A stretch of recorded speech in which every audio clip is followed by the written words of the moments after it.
Halo Sobat YouTube, jumpa lagi di Indokar Vlog, channel yang membahas tentang spesifikasi mobil secara lugas, detail dan mendalam, disertai analisa-analisa yang tajam dan tidak disponsori oleh brand manapun.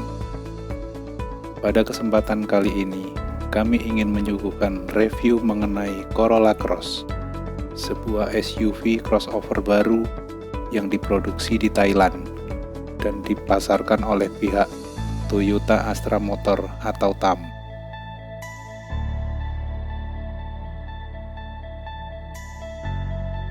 Corolla adalah model mobil terlaku di dunia, dan Corolla Cross ini muncul karena demand pasar yang sangat besar di segmen SUV dan crossover saat ini di ASEAN, termasuk di Indonesia.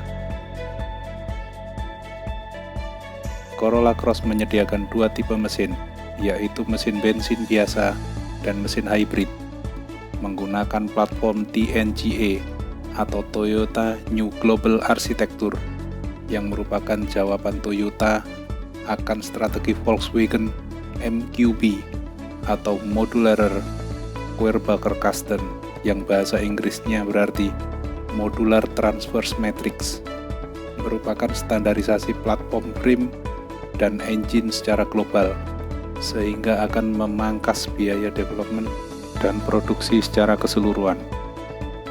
Nah, pada kesempatan ini kami coba untuk menjelaskan secara gamblang dari beberapa aspek.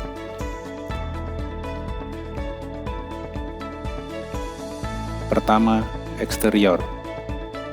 Desain grill Corolla Cross berbentuk double trapezoid mengesankan bahwa mobil ini mengambil posisi yang aman, tidak terlalu menonjolkan aura futuristik. Kesan elegan dan dewasa tampak lebih ditonjolkan dengan lekukan desain yang tidak terlalu aneh-aneh. Corolla Cross memiliki panjang 4.460 mm, lebar 1.825 mm, dan tinggi 1620 mm. Secara sekilas, Corolla Cross terlihat sedikit lebih kecil dari Innova dan Fortuner yang memiliki rentang harga hampir sama.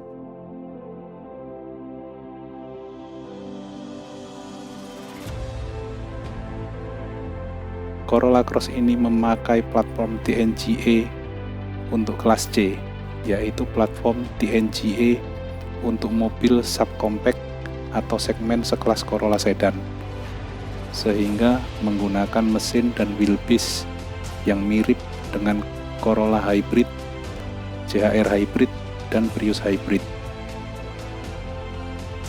Mobil ini lebih panjang dari CHR yang hanya 4.360 mm, tapi keduanya memiliki wheelbase yang sama, yaitu 2.640 mm. Mobil ini dilengkapi dengan sunroof di seluruh tipenya, membuat mobil ini memiliki kesan mewah dan nyaman untuk dipakai bersama keluarga tercinta. Posisi mirror agak ke belakang untuk keleluasaan pandangan ke belakang, serta desain pilar A dan B dan C yang sedikit sempit untuk meminimais blind spot. Lampu depan, DRL dan fog lamp sudah mengadopsi LED, sedangkan lampu sein depan belakang masih memakai balep. Desain lampu belakangnya kelihatan lawas. Bentuknya mirip sama juniornya, yaitu Toyota Rush. Lebih jelek malah. Banyak didominasi oleh bulb, hanya rear lamp dan stop lamp-nya saja yang LED. Corolla Cross menggunakan velg chrome dual tone dibalut dengan ban ukuran 225/50 R18. Terasa sangat pas dan keren jika disandingkan dengan bodi bongsornya. Mobil ini juga dilengkapi dengan overfender plastik polipropilin yang tahan terhadap benturan dan goresan. Side bodi bawah juga dilapisin dengan plastik yang sama, mengesankan aura SUV di mobil ini. Waterproof rail yang terpasang pada mobil ini memberikan kesan bahwa ini adalah mobil SUV yang kekar dan tinggi. Tapi kok ground clearance-nya cuma 161 mm, Cak? Kalau diajak off-road, apa nggak bikin jantung mau copot? Bisa-bisa mobilnya kegasruk batu gede nih. Atau mobil ini memang SUV mall yang habitatnya cuma di perkotaan saja?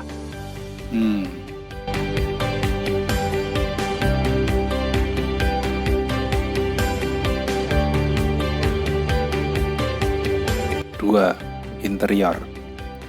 Desain interior Corolla Cross similar dengan saudaranya, yaitu Corolla Altis. Mulai dari setir, meter cluster, hingga panel pengaturan AC, mirip banget. Kesan mewah dan family oriented sangat ditonjolkan. Kabin dalam terasa lega dan homey. Sentuhan soft touch juga tersedia di beberapa bagian interior mobil, walaupun masih banyak didominasi oleh hard plastik. Head unit dengan display 9 inch yang baru, dengan AM/FM stereo, Bluetooth, Miracast, NFC, dan voice command. NFC bisa kita gunakan untuk mengecek saldo e-tol card kita, walaupun hanya bisa untuk mengecek e-money mandiri, sedangkan kartu flash BCA dan lain-lain masih belum bisa. Selain itu, head unit Corolla Cross juga memberikan sedikit sentuhan amenity yang sangat baik, yaitu dengan menyematkan informasi tanggal ganjil atau genap. Setir sudah ada pengaturan tilt dan teleskopik, sehingga posisi mengemudi bisa di-setel sesuai postur tubuh pengemudi. Pengaturan AC otomatis dengan dual zone membuat sisi pengemudi dan penumpang bisa menyetel suhu sesuai keinginan masing-masing. Jok depan pengemudi bisa di-setel secara elektronik, tapi kursi penumpang depan masih menggunakan penyetelan secara manual. It's okay lah.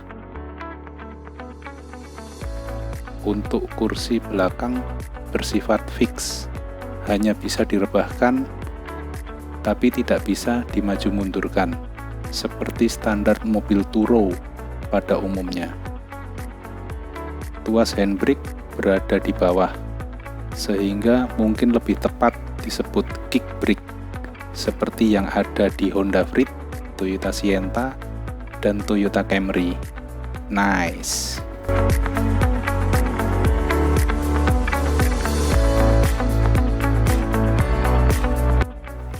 Tiga, engine dan transmisi. Terdapat dua pilihan mesin, yaitu 1800 cc 4 silinder dengan kode mesin 2ZRFE yang sanggup memuntahkan tenaga sebesar 140 PS dan torsi 175 Nm, disandingkan dengan transmisi CVT menghasilkan konsumsi bahan bakar 12,7 km per liter combine. Yang kedua adalah varian mesin hybrid dengan kemampuan mesin 98 PS dan 142 Nm, Atkinson cycle, serta tambahan 72 PS dan torsi 163 Nm dari motor listriknya, dengan memakai transmisi e-CVT. Konsumsi bahan bakar tipe hybrid ini sangat mengagumkan, yaitu sebesar 24 km per liter combine. Terdapat pengaturan EV mode, traction control, dan drive mode yang bisa dipilih pada mobil ini, memberikan keasikan berkendara sesuai dengan passion dan keinginan kita. Jika kita memilih EV mode, maka mobil akan melaju dengan tenaga murni dari baterai, hingga komputer memperkirakan baterai akan habis dan mesin mobil akan menyala kembali. Sedangkan drive mode ada 3, yaitu Eco, Normal, dan Power, sama seperti yang ada di Innova dan Fortuner. Mesin hybrid Toyota ini sudah dipakai di Prius, Corolla Altis Hybrid, dan CHR Hybrid di beberapa belahan bumi, dan terbukti sangat tangguh dan irit. Sampai mesin ini diaplikasikan sebagai taksi di Amerika, Jerman, Jepang, Kanada, Singapura, dan beberapa negara lainnya. Pedal transmisinya terdiri dari P, R, N, D, dan B, di mana B adalah mode berkendara dengan efek engine braking lebih besar untuk mengecas baterai secara lebih maksimal.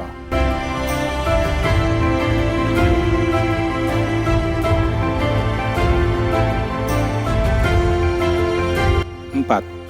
Fitur dan teknologi. Mobil ini dilengkapi dengan ABS, EBD, serta Vehicle Stability Control. Sunroof adalah kelebihan paling mencolok yang dimiliki oleh Corolla Cross, membuat perjalanan menjadi lebih menyenangkan dan memberikan kesan mewah bagi yang melihatnya.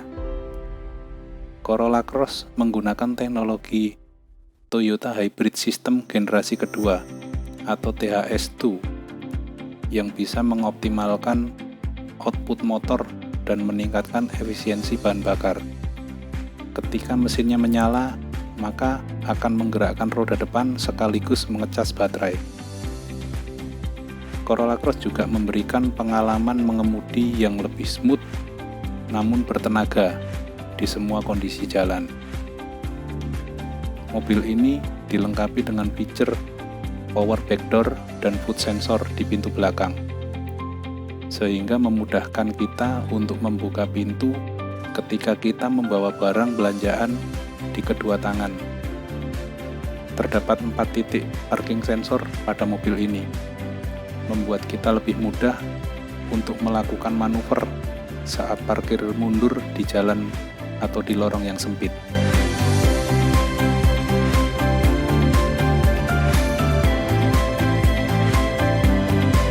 5. Safety dan suspensi.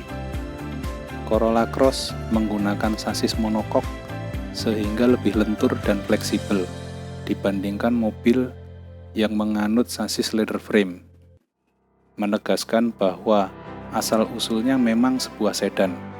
Sasis jenis monokok ini paling cocok digunakan di jalan aspal. Selain itu, Corolla Cross juga mengadopsi suspensi McPherson di depan dan torsion beam di belakang. Beda dengan Corolla Altis 2020 yang sudah menggunakan suspensi independen di depan maupun di belakang. Sehingga suspensi Corolla Cross ini terasa lebih konvensional dikarenakan kompres dan rebound suspensi satu sisi akan terpengaruh di sisi yang lain. Corolla Cross juga dilengkapi fitur Hill Start Assist yang memudahkan kita ketika berhenti di tanjakan. Ada pula fitur Emergency Brake Signal. Jika kita mengerem secara mendadak, maka mobil otomatis akan menyalakan lampu hazard. Keren! Mobil ini dilengkapi dengan keamanan pasif seperti ABS, EBD, dan Vehicle Stability Control. Sedangkan fitur keamanan aktif seperti Adaptive Cruise Control, Lane Departure Warning System, dan Front Radar belum ada di mobil ini. Airbag juga sangat lengkap. Ada di bagian front, knee, dan side curtain, sehingga penumpang mendapatkan keamanan maksimum ketika terjadi tabrakan. Jok belakang sudah dilengkapi dengan ISOFIX, sehingga akan lebih aman jika kita berpergian dengan membawa anak kecil.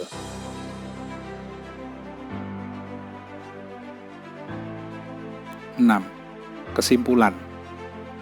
Sebelum menjatuhkan pilihan, ada beberapa catatan dan hasil analisa kami yang perlu dijadikan perhatian.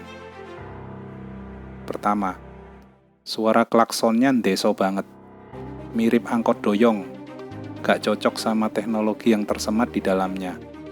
Kalau Anda beli mobil ini, ganti klakson itu hukumnya wajib. 2. Harga 457 juta untuk versi mesin bensin konvensional dan 497 juta untuk versi hybrid sudah menyentuh harga Innova Venturer, yaitu sebesar 482 juta, dan Fortuner G manual transmission 492 juta. Dengan harga diskon yang didapat di Innova dan Fortuner, bukan tidak mungkin harganya akan jauh lebih murah dari harga Corolla Cross yang baru launching, di mana Innova dan Fortuner tentunya punya keunggulan di kelegaan kabin dan ground clearance-nya. 3. Suspensi McPherson di depan dan torsion beam di belakang itu seperti beli mobil seharga Fortuner tapi dapatnya suspensi Yaris.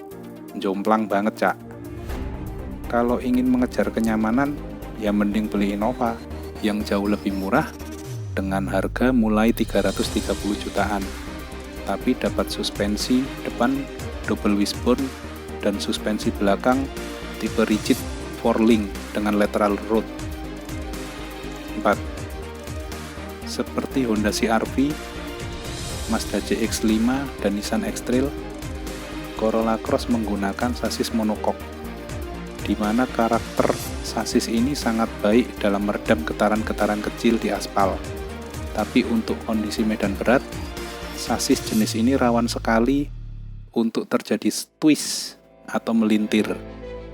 Bisa-bisa pintu mobil nggak bisa dibuka karena sasisnya meleot. Beda dengan mobil sasis leather frame seperti Pajero Sport, Fortuner, dan Innova yang bisa disiksa di medan berat. 5. Kapasitas tangkinya 36 liter, sehingga mobil ini bisa berjalan hampir 800 kilo dalam sekali pengisian bahan bakar.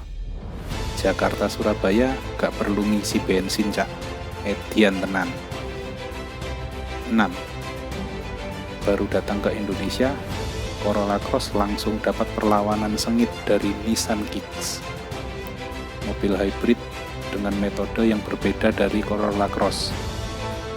Hasil uji keiritan bahan bakar menunjukkan bahwa Corolla Cross lebih irit sekitar 2 km per liter. Corolla Cross berhasil mencapai 24 km per liter, sedangkan Nissan Kicks 22 km per liter. Hal ini dikarenakan ketika mesin Corolla Cross dihidupkan, maka tenaga yang dihasilkan langsung digunakan untuk menggerakkan mesin sekaligus mencharge baterai, sehingga energi loss-nya lebih kecil dari Nissan Kicks yang ketika menyalakan mesin maka dia harus mengisi daya ke baterai dulu baru disalurkan ke roda.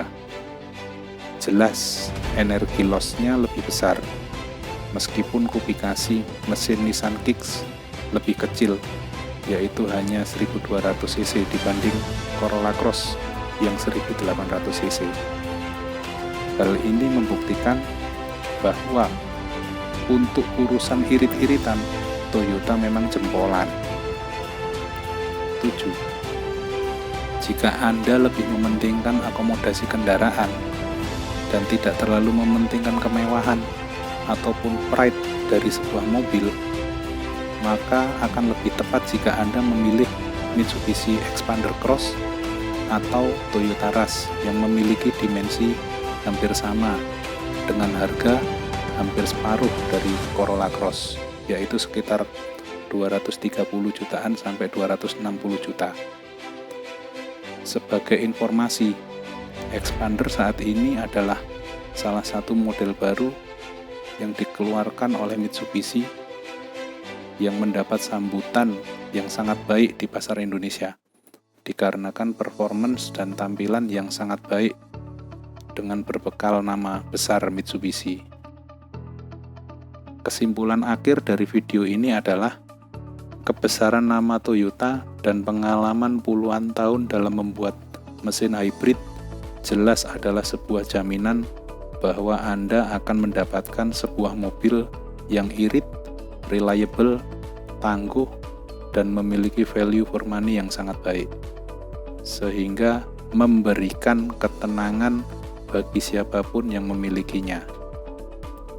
Jika Anda menginginkan sebuah kendaraan di bawah 500 juta, yang tongkrongannya masih seperti sedan, tapi bisa diajak melibas jalan jelek, maka mobil ini adalah salah satu pilihan yang tepat. Semoga dapat membantu Anda dalam menentukan pilihan. Salam gaspol.